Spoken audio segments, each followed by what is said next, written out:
And I think about a decade ago in the workplace, in a lot of the organizations I've been a part of, this subculture and subset of people, the creatives, got put together. Designers, videographers. For them and us, I think that's the worst thing we could have done. We didn't know at the time. We were trying to meet needs and name things and all that stuff like that. But in hindsight, I think it's one of the worst things we could have done is create a subculture of creatives, because the truth is we are all eligible for that title.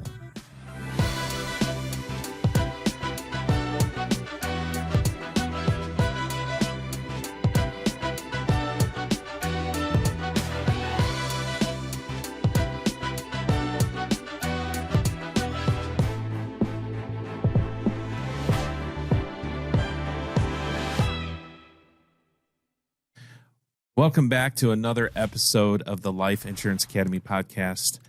Roger and I are sitting here with a great friend, Jon McCallon. How are you doing today, Jon? Thanks for having me on. I'm so pumped to be here with two of my best friends. Cool. It's so good to have you, man. And you flew 800 miles to get here. Yeah, literally warp speed. That's right. I said, beam me up. And here across town. Yeah. Yep, I mean, I came from the forgotten part of town to the side of town where everybody lives. It's great. let me introduce you properly. Mm-hmm. Okay. So Jon is the founder of House Blend, a leadership consulting firm that helps organizations get solve their biggest challenges. That's powerful, dude. That says a lot right there. It's a lot of fun because honestly, as a creative leadership coach, you get to come in and really affect more than just the problem solving. You get to affect the culture, Yeah. Because people believe differently when they're done, about who they are and what they can contribute to the team. And it's awesome. It's good to see all these places that are trying to tackle these massive problems, from sales to the next idea for their, organization that they're trying to go after, nonprofits or whatever business. And so, yeah, I love it. Dude, and the cool thing is we've seen you in action. And that's why we wanted to have you on the podcast. You were my first client. We were Yeah. your first client. We were a numero, and we go way back.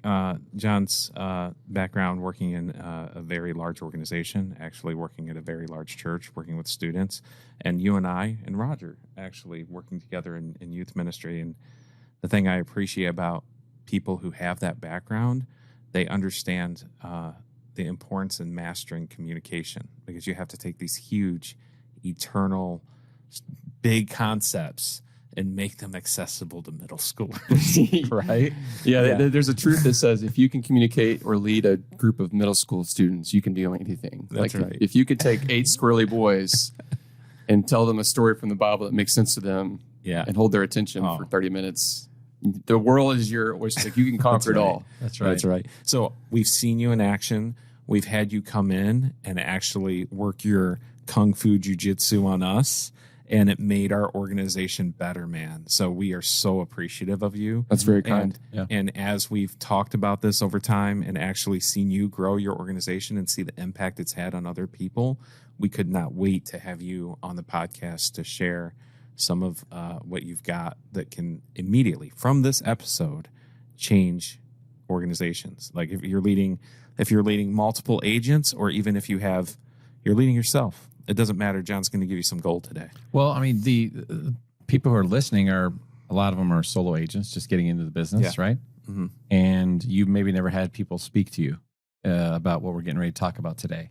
So this is going to be super informative. You may have been in the business with the idea of starting and growing an agency. What does that look like? That means engaging other people, bringing other people into your world, perhaps opening up a physical location, staffing, recruiting, sales, marketing, ideas. Yeah. What is that?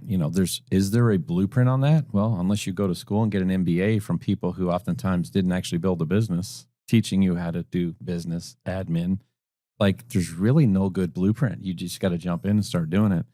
And so when you came in and said, unlocking creative leadership to solve your biggest problems, what the heck is creative leadership? What is creative leadership definition, Jon McCallon? Creative leadership is when we solve problems and understand how to solve those problems within the confines of what creativity really means, which is through constraint. When we use constraint to solve problems, when we connect the dots between ideas, when we remix old ideas into new ones, right? When we are solving problems and innovative, I can't say that word, innovative. Innovative. It's a hard word to say. Yeah. Innovative. There you go, buddy. There you go. It's having the belief that, one, you are a creative, that you can solve problems in these ways that, it's not just solving problems through the traditional methods, but it's like, man, I see this space as a potential to do things I've never done before. And there's innovation in that. It's having this belief that what I have inside of me is worth putting out there. And that, man, when I name the constraint, when I have a bold ambition and I put those together, that's creative leadership. When you say constraint, what are you talking about? Yeah, so life is full of constraints. So we've heard often in creative circles, and you may have heard, think outside the box. I don't know that I really believe in that anymore. Life has been full of constraints. You have a constraint of a budget, time, all these things. Constraints really do drive most of the new ideas that you and I experience every day, right? If you walk into IKEA, that place is built on constraints. That's very true. Because they were like, how do we take this space that's so small, like an apartment in New York or wherever, and make it feel big and useful and not stale? And they absolutely live out of constraint. That like has given them all these new ideas, and they're constantly reinventing ideas out of constraint. There's I don't want to skip ahead too much, but there's an amazing book called Beautiful Constraint, and it's a study on the power of constraint, about seeing constraints not as something negative. Yeah, but it's something beautiful. And there, a long time ago, there's this race called the 24 Hours of Le Mans. I'm sure you've heard of it. Yeah. And Audi wanted to win that race, but they were like, how do we win the race if we can't go faster than everybody else? Yeah. So they asked what's called a propelling question. And that's when you take a bold ambition, how do we win the 24 Hours of Le Mans, right? And you marry it with a constraint, when we can't go faster than everybody else. That's a tough statement to solve. That's a problem. Yeah. But what it drove them to, the creativity had them change their fuel system out for diesel. And the answer was become more fuel efficient than everybody else, which means less pit stops. And they end up winning 3 times in a row. So the constraint, I'm not able to go faster than anyone else. So there was a maximum speed that each vehicle was allowed to go. Yeah, because the engine specs, and when you get to racing, it's like everybody has to be the same. So everybody's trying to find that little make nuance. the car lighter, whatever. Yeah, and so when it came to Le Mans, like these people were way ahead of them in technology and all those things. So how could we win this race, and what do we need to do that? And they ultimately, when they got to the drawing board, they're like, fuel efficiency. If we become, and so how do we become more fuel efficient? Let's change the diesel, which was rare at that time. But they made it work and ended up winning the race 3 times because they did that. So that's innovation that's born from constraint. That's creativity at its finest, solving problems in the midst of constraint, in the midst of just looking what's old. Diesel's been around forever. It's not a new idea, running something on diesel, right? But that's a total remix on that idea, is putting diesel on a race car. Yeah. So that's what, that's creative leadership to me.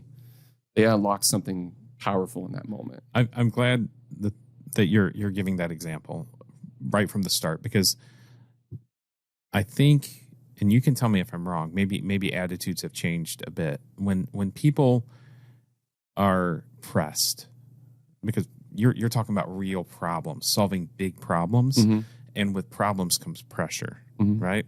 When people have pressure, like I have to pay my bills, I have to meet my mortgage, I've got lead cost, I've got to go out and do something, and Jon is telling me about creativity, I don't need to, draw your problem. I'm not drawing my Here's problem. a sketch pad. See, I don't know if maybe you're and right there you shared something practical that people need to understand. Like, you are working inside of constraints, and creativity helps you get out of that. And I guess my follow-up question to this is, are attitudes changing towards creativity and the relationship to problems that you're seeing in the workspace? And I think it is. I want you to answer that, but you said something that was very interesting.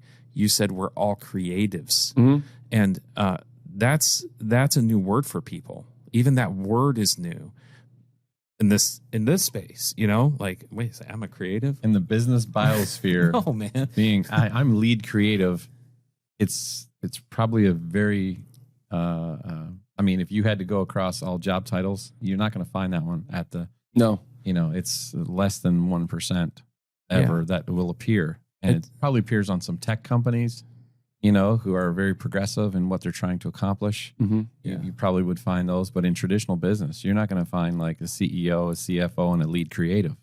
Yeah, right. So it's not happening, and that's what I want is like evidently you found the value of creativity in solving these problems and helping people use it as a tool. Like I'm a creative, almost like I'm a plumber. Like it's a verb now.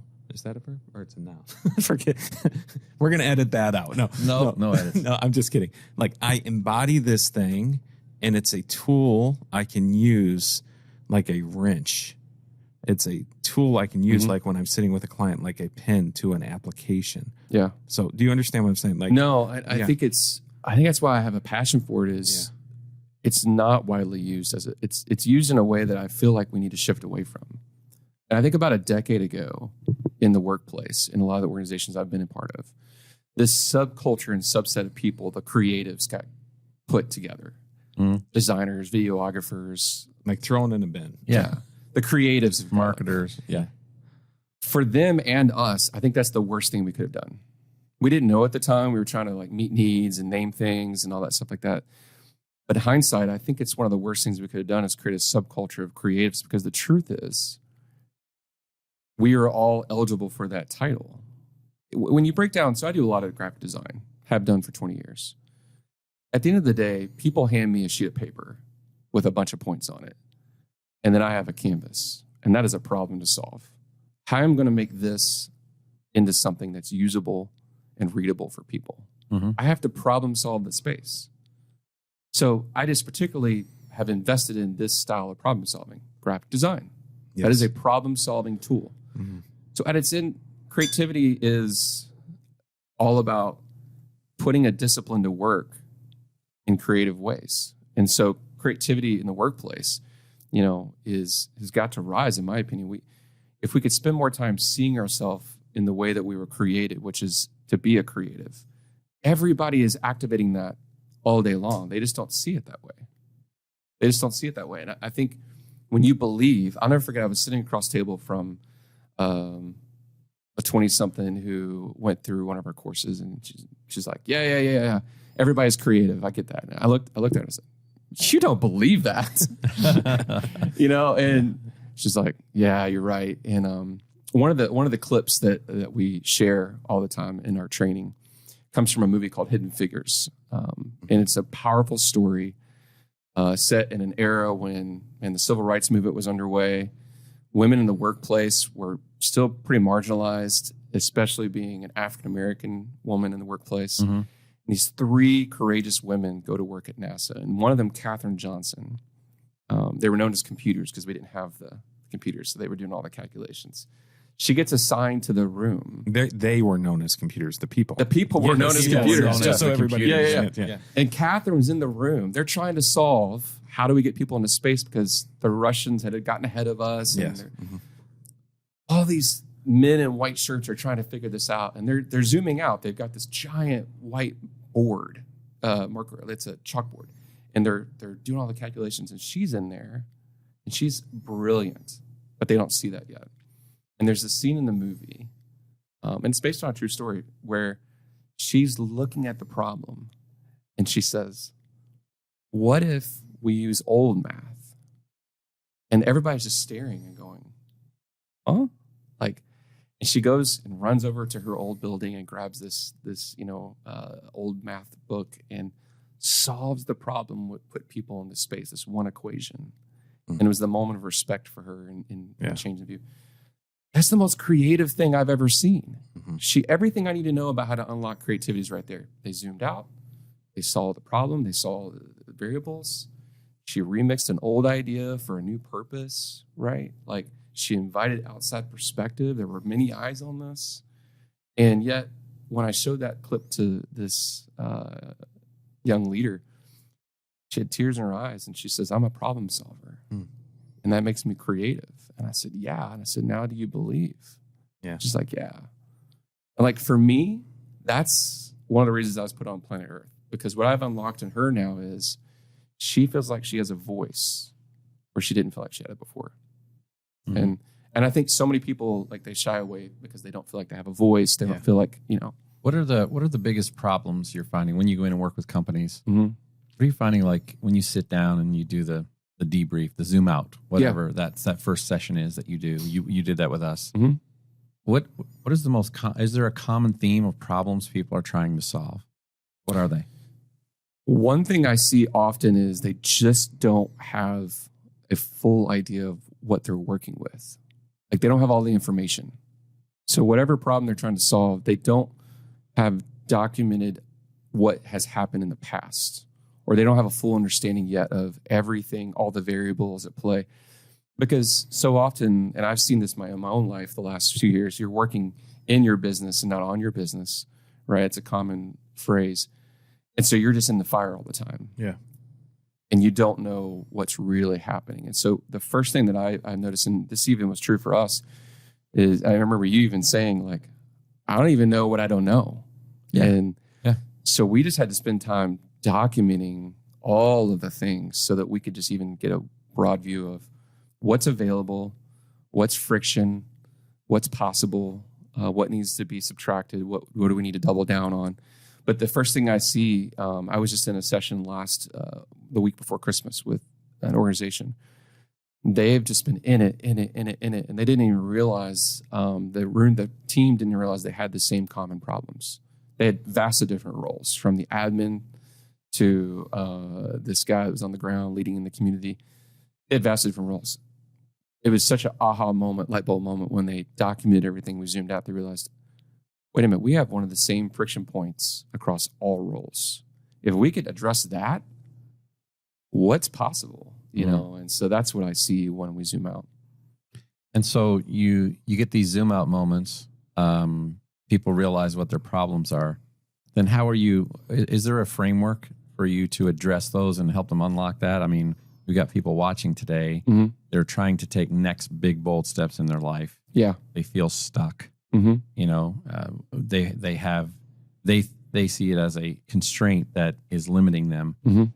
What's the framework for operating to move past that and unlock that potential and solve those problems? Yeah, so let's just say there's lots of frameworks you can use. So this is just a framework, not the framework. I use a framework with people, and I've used it in my own personal life. It's based on the word call.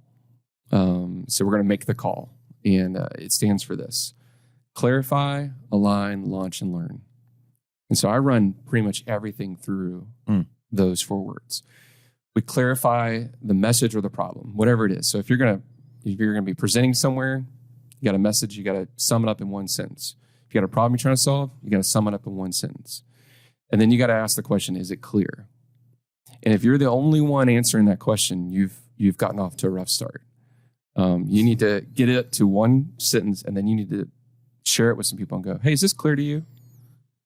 Because if you're not clear on what you're trying to do, and I see this so often, I work with executives, they roll past clarity 9 times out of 10 for their people. Because in their mind, it's clear. It is clear.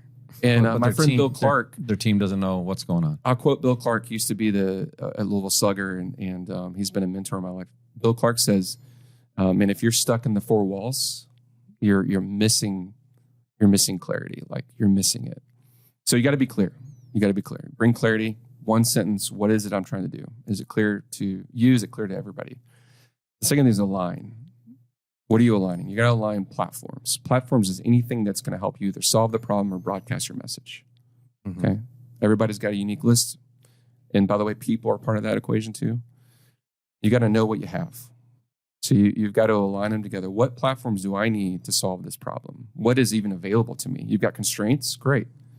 It's time to go to work and figure out, what do I have? I bet you have more than you think. Yes. But until you do the work to assess that, the second part of that is to resource them. properly. So how am I giving them what they need to help me solve the problem? Every platform has a specific purpose or potential to help you solve it or to broadcast the message, whatever you're trying to do. Are you resourcing it properly, right? Sometimes we don't take enough time to ask that question. So once you've clarified it, you've got the platforms aligned, the resource. The next thing is launch and putting milestones in place for the next steps. Now we've clarified the problem. We know what's available to me. Now we're going to put in the milestones, the launch sequence. I'm a NASA nerd. I love NASA. And I watched on Netflix, there's an incredible documentary on mission control. And it's just everything through the eyes of everybody in that room. It's fascinating. But that launch sequence matters. That thing is not going up in the air unless all of those milestones are hit. And so often we launch without milestones being hit. And so what are the milestones you need to put in place in order to get to the outcome that you're trying to get to? Can you plan those out? You can. You know, I'm trying to solve a problem right now for an organization.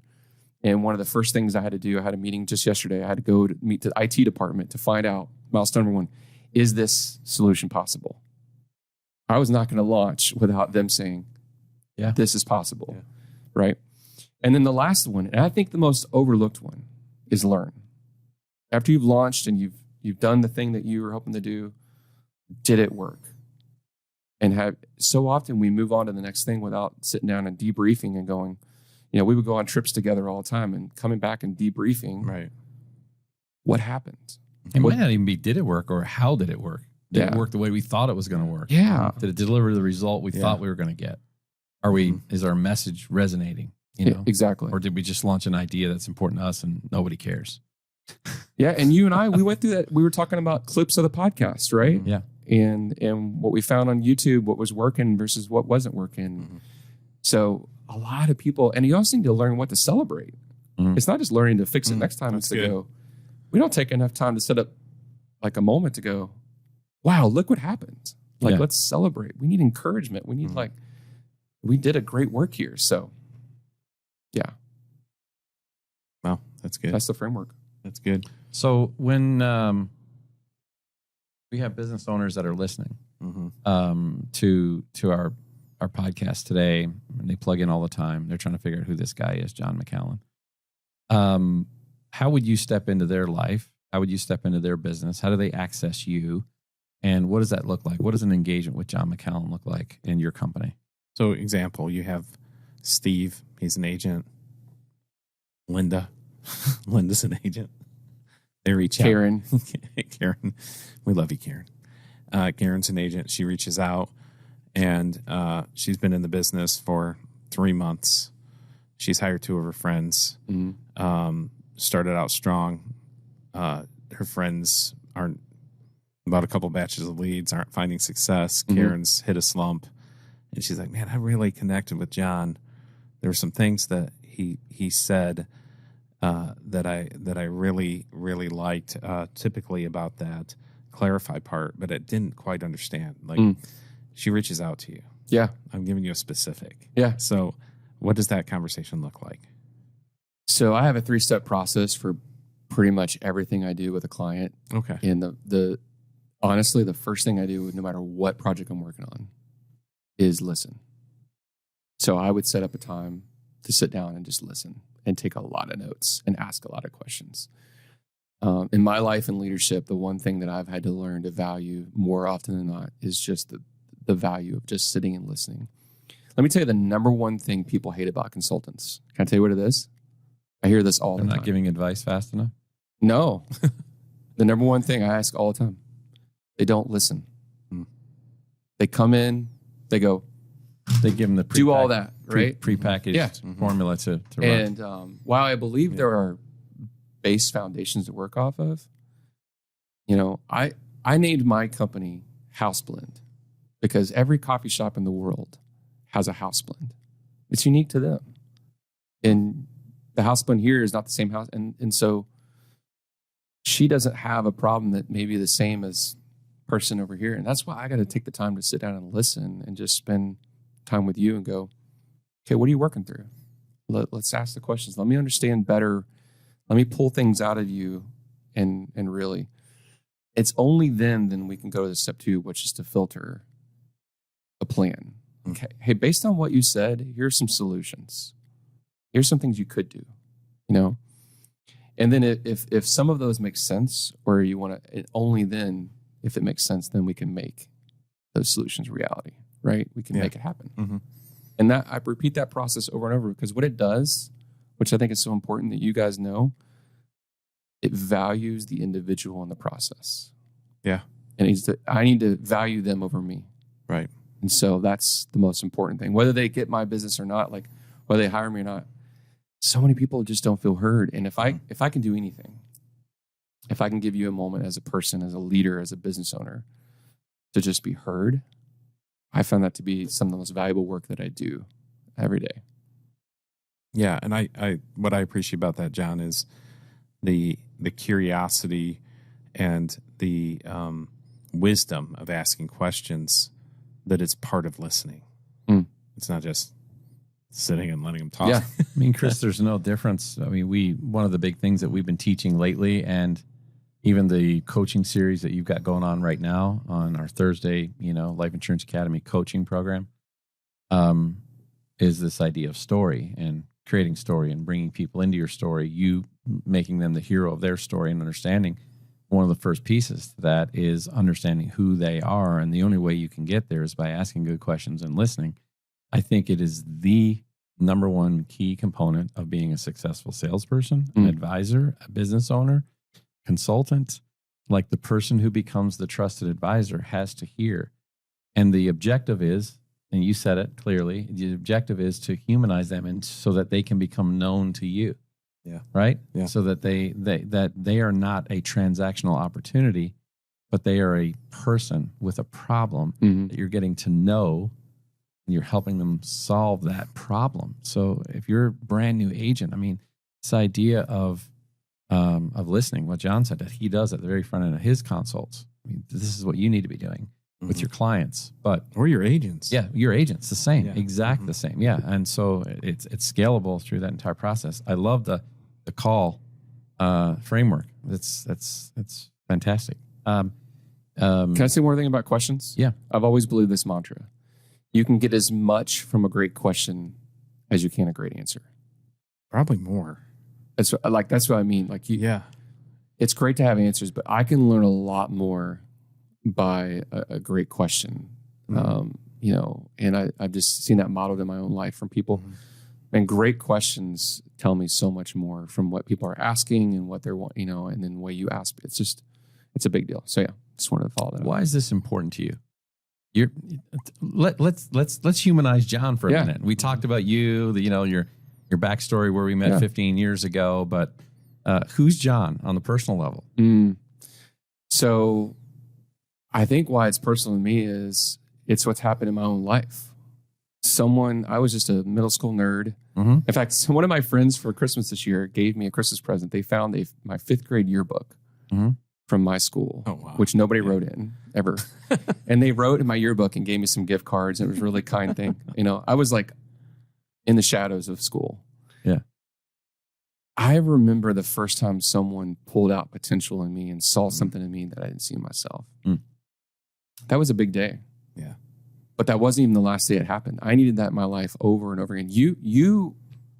I remember you've pulled that out of me. You've pulled that out of me. Like, there are moments, I remember sitting in a Starbucks when I shared the vision of what we're going to do. And your eyes told the whole story, and you go, this is okay, let's go. And you believed in it. I would have gone nowhere as a leader if I didn't have people that believed in me and the potential, and saw past my jagged edge flaws and ridiculous statements, and as I was continuing to grow. So I just feel like if I can bring encouragement through this to a lot of people that have never experienced that in their own personal life, imagine what it could do for their business. Yeah. And I feel like encouragement's not, hey, great job. The Greek word literally means to speak courage. That's the simplest definition. It's like, I just want to speak courage into people you've got a lot going on. You've got a lot of constraints. You've got a lot, but do you see how you've been wired to solve this problem? Yeah.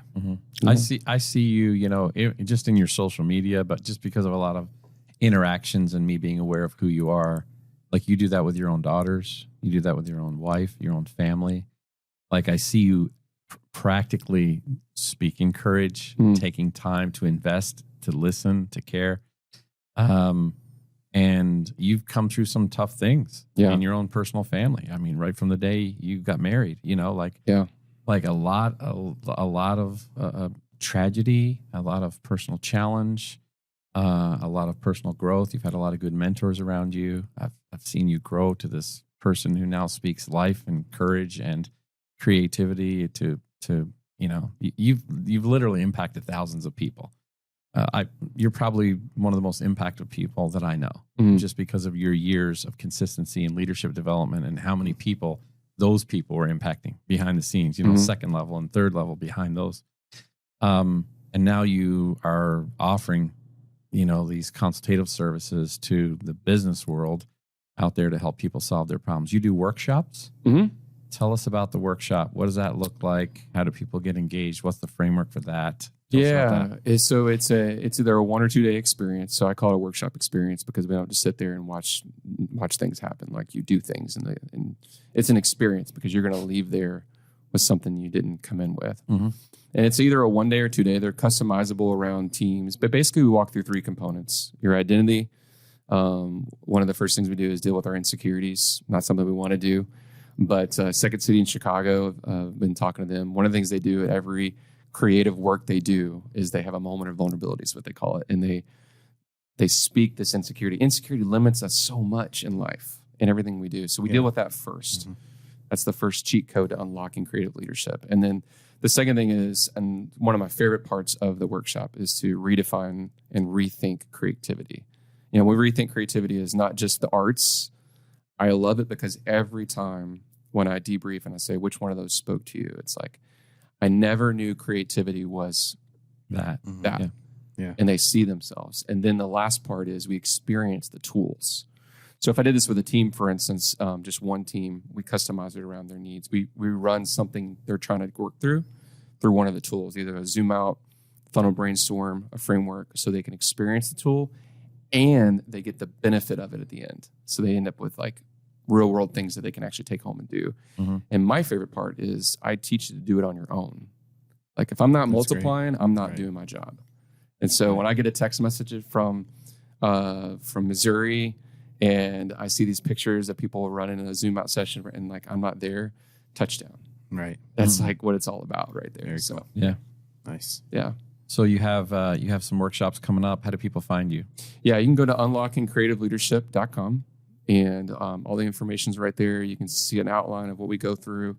And then you can either sign up. I would do a 30-minute Zoom call or phone call with you just to kind of learn more about what you're trying to tackle and what you're doing.